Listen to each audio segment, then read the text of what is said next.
J'ai passé un été seul dans un parc national. Je n'avais jamais rien fait de tel auparavant, mais pour une raison que j'ignore, cela m'a semblé être la chose à faire.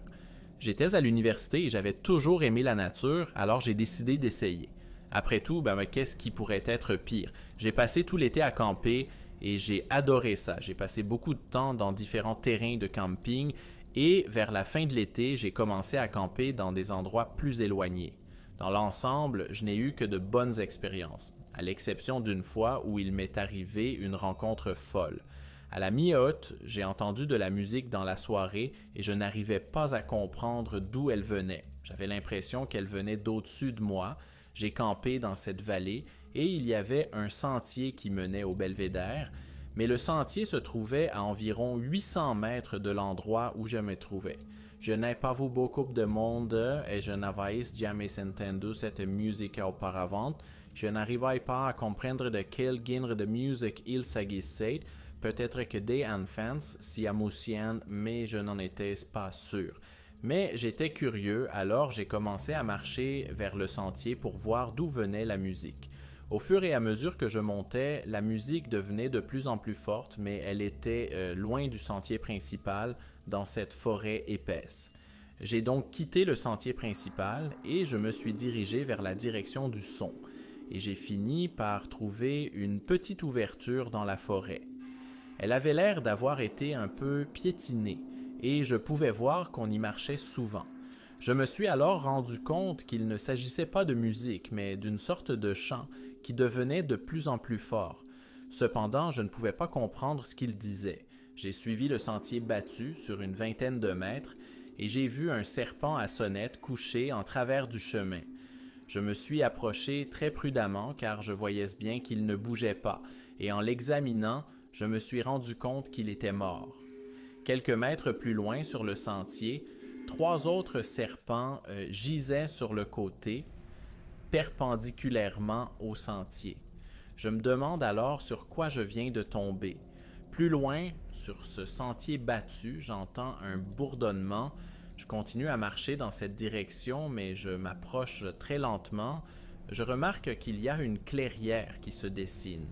Je me suis donc dirigé vers la droite, là où il n'y avait pas de sentier, pour voir si je pouvais voir quelque chose. En jetant un coup d'œil dans les buissons, j'ai vu des gens qui se tenaient debout. Je pense que je suis tombé sur une sorte de culte de Satan. J'ai eu un peu peur, mais je me suis caché et j'ai observé. Une douzaine de personnes vêtues de robes noires exécutaient des rituels autour d'un feu de joie. Ils n'étaient pas tous au même endroit. Un groupe de 3 personnes se tenait à l'écart. Ils chantaient et tenaient des torches comme s'ils étaient séparés du groupe. Ils changeaient constamment de place et ne regardaient jamais en l'air. Ils ne regardèrent vers le bas que lorsqu'ils psalmodièrent quelque chose, puis quand l'un d'eux s'est mis à la place de l'autre, une chose étrange s'est produite. Un autre homme se tenait à l'écart. Il regardait périodiquement le ciel, levait les mains et disait quelque chose que je ne pouvais pas comprendre. Ensuite, il restait comme ça pendant 1 minute sans bouger, puis il répétait le processus encore et encore. J'ai vu une chèvre attachée à une souche par une corde. Le groupe principal s'est rassemblé autour du feu. Ils s'arrêtèrent de chanter et regardèrent le ciel pendant quelques minutes, puis recommencèrent à chanter. L'un d'eux a pris une hache par terre, s'est approché et a décapité la chèvre. Mon Dieu, c'était horrible. Il y avait du sang partout. Ils se mirent donc tous en rang, et le chef, qui se tenait à l'écart, prit son pouce, le trempa dans le sang, puis marqua chacun d'eux au front avec du sang de chèvre. Dès qu'ils eurent reçu leur marque, on éteignit le feu et ils partirent l'un après l'autre jusqu'à ce qu'il n'en reste plus que 2. Les 2 étaient des femmes, avec des masques blancs sur le visage. Je me suis rendu compte que l'une d'entre elles était enceinte, car sa robe de chambre ne couvrait pas bien son ventre. Elle portait également des sandales et non des bottes noires comme les autres, de sorte que ses orteils apparaissaient en dessous. L'autre femme avait de longs cheveux blonds qui lui descendaient jusqu'à la taille. Elle portait des lunettes de soleil noires, même s'il faisait déjà nuit lorsque je suis arrivé. Vers 7h30 ou 8h, elle s'est approchée de l'endroit où j'étais assis derrière les buissons et m'a regardé pendant 1 minute sans dire un mot. Puis elle a fait demi-tour et a suivi l'autre femme. Après avoir attendu encore une demi-heure, au cas où quelqu'un déciderait de revenir, j'ai descendu la montagne et je suis arrivé à mon campement. J'ai emballé toutes mes affaires et je me suis dirigé vers le camping le plus proche pour y passer la nuit. Après m'être installé, j'ai parlé à quelques autres campeurs de ce que j'avais vu et ils étaient absolument terrifiés.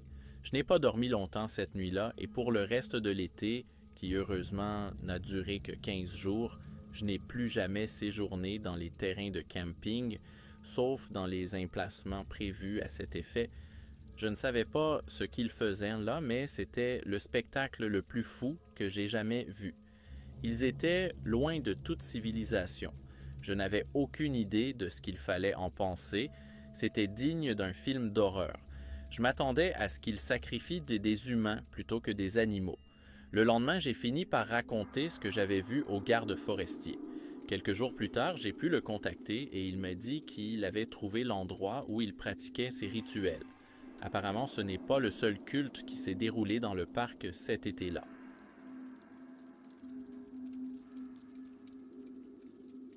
Cela s'est passé il y a 4 ans et depuis que je me suis marié, je ne fais plus de randonnée en solitaire, mais ma femme et moi en faisons. Certes, nous avons maintenant une petite caravane et nous ne nous rendons que dans les zones désignées. Elle est encore un peu effrayée lorsque je raconte cette histoire à mes amis autour d'un feu de camp. Cela s'est passé quand j'étais au lycée, il y a environ 5 ans. Mon meilleur ami me parlait d'une ancienne carrière de calcaire située au milieu des bois. Son oncle y travaillait et lui racontait toutes sortes de choses étranges qui s'y passaient, comme des histoires de fantômes. Apparemment, la mine avait été ouverte au début des années 60 et beaucoup de gens y étaient morts au fil des ans. Il a raconté que certains opérateurs de machines lourdes avaient vu des gens qui les gagnaient dans leur travail et que lorsqu'ils sortaient de la machine pour leur dire de s'éloigner, ils n'étaient pas là. L'usine est fermée depuis le début des années 2000. Cet endroit se trouve au milieu des bois et nous a semblé intéressant et digne d'être exploré. C'est pourquoi nous avons décidé d'y aller. Nous avons parcouru quelques kilomètres sur une longue route de gravier et nous sommes arrivés à la barrière. Nous avons dû sauter par-dessus le portail parce qu'il clôturait la zone autour de la mine. Nous avons marché pendant ce qui nous a semblé être un très long moment jusqu'à ce que nous arrivions à cette falaise. Lorsque nous avons regardé en bas, à 20 ou 30 mètres, nous avons vu un homme vêtu d'un long manteau noir qui se tenait debout près d'un gros rocher. Nous avons trouvé cela étrange. Il se tenait là, près de ce rocher. Nous l'avons observé pendant un moment et avons pris quelques photos parce que c'était vraiment bizarre. Nous n'avons vu aucune voiture à la porte. Comment ce type est-il arrivé ici? Nous sommes à au moins 3 km de la route la plus proche et c'est l'itinéraire de secours.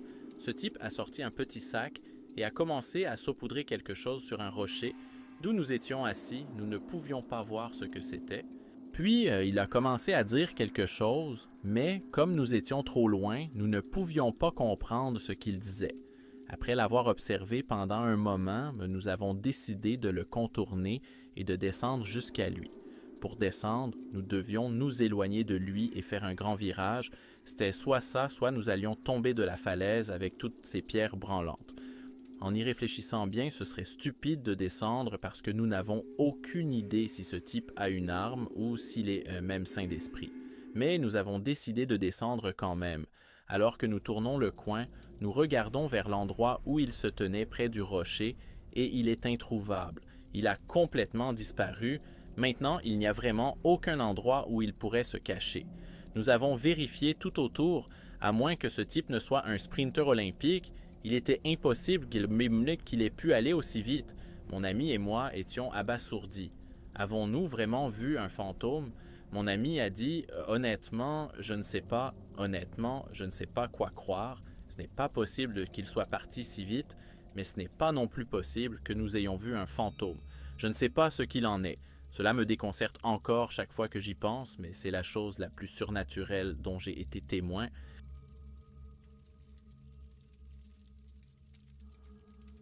En 2016, je campais dans les bois sur la propriété de mon ami.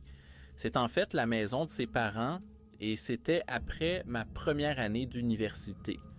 Son père possédait un terrain d'une vingtaine d'hectares, en grande partie boisé, et il y avait un étang à environ 400 mètres de sa maison. Cette nuit-là, la lune était pleine et nous avons décidé de dormir à la belle étoile dans une tente au bord de l'étang.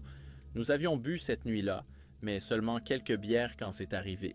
Il était environ 11 heures du soir. J'ai décidé d'aller pisser derrière les arbres au bord de l'étang. Au moment où je me suis levé, quelque chose a attiré mon attention. En face de moi, à la lisière du bois près de l'étang, il y a un petit chemin de terre avec des arbres de chaque côté. Dans l'un de ces arbres, j'ai vu ce qui ressemblait à une créature simiesque qui me fixait dans l'obscurité à une distance de 60 mètres. Au début, mon esprit a refusé de croire ce que je voyais et j'ai essayé de considérer qu'il s'agissait simplement d'une très grande ombre projetée par la lumière de la lune.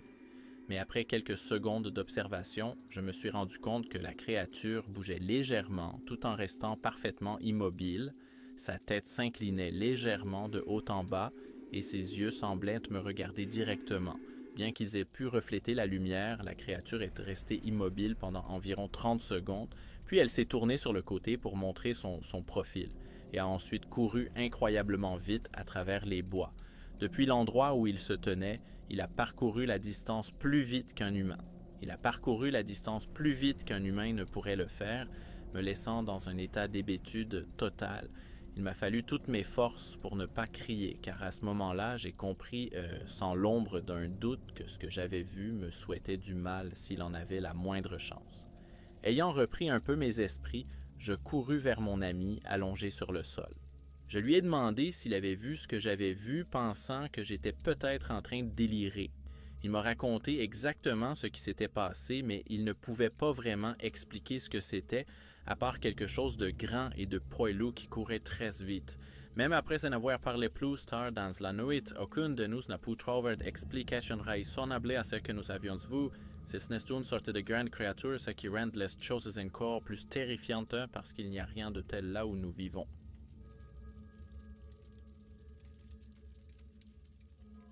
C'est ce qui s'est passé en 1993, lorsque je suis allé camper avec un ami à la fin du mois de septembre. Nous sommes allés sur un terrain de camping dans les Adirondacks et avons installé nos tentes sur une petite colline près d'un ruisseau. Nous sommes arrivés en fin d'après-midi et nous avons décidé d'attendre le matin pour explorer les bois. Le lendemain, nous sommes levés tôt et sommes partis dans la forêt avec notre matériel de camping. Nous cherchions un bon endroit pour faire un feu quand mon ami s'est soudain arrêté de marcher et a dit qu'il avait entendu quelque chose d'étrange au loin. J'ai écouté attentivement, mais je n'ai rien entendu d'inhabituel, alors je lui ai dit que c'était ton imagination. Il a insisté sur le fait qu'il avait entendu quelque chose, alors nous avons décidé d'ouvrir l'œil. En nous enfonçant dans les bois, nous avons trouvé un endroit agréable pour faire un feu et nous avons commencé à ramasser du bois sur les arbres voisins. Mon ami n'arrêtait pas de jeter des coups d'œil autour de lui pendant que je travaillais, mais je n'entendais toujours rien d'inhabituel, à l'exception du gazouillis de quelques oiseaux et du ruisseau qui coulait tout près. Une fois le feu allumé, j'ai décidé de me promener seul et de ramasser du bois pour plus tard. Mon ami était toujours nerveux à propos de quelque chose, alors j'ai pris mon couteau avec moi quand j'ai quitté le campement. Il était tôt dans l'après-midi quand j'ai commencé à marcher dans les bois, ramassant des branches et des arbres morts en chemin. Je marchais depuis environ 10 minutes sans rien entendre d'inhabituel, quand tout à coup, je m'arrête dans mon élan.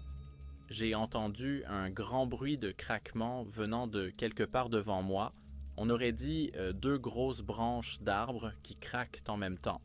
Sauf que c'était beaucoup plus fort que ce que peut faire une branche.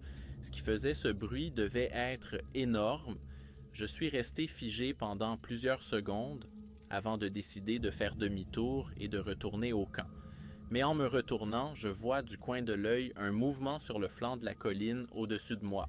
Et quand je regarde, je vois une énorme créature qui se déplace lentement à travers les arbres. Elle marchait sur deux jambes. Elle avait un corps très musclé. Elle était couverte d'une fourrure brun foncé.